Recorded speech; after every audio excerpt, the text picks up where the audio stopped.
বন্ধুরা দেখো, এখানে একটা এত বড় সংখ্যার গুণ আমরা সহজেই করে নেব। কিভাবে করব? এক লাইনেই হয়ে যাবে। এইরকম যদি সব সংখ্যাগুলো একই থাকে এবং সব সংখ্যাগুলো যদি 9 থাকে, তাহলে সেক্ষেত্রে কিভাবে গুণ করা যাবে?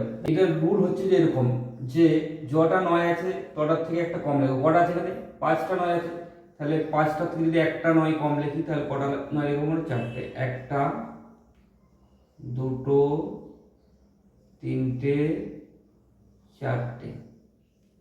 তারপরে একটা 8, এটা সবসময় ফিক্সড।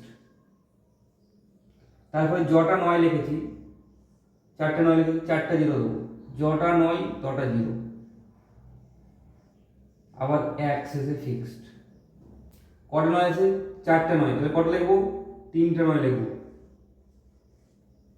তারপরে 8 ফিক্সড, যটা 9 তটা 0, শেষে 1 ফিক্সড। তোমরা বলো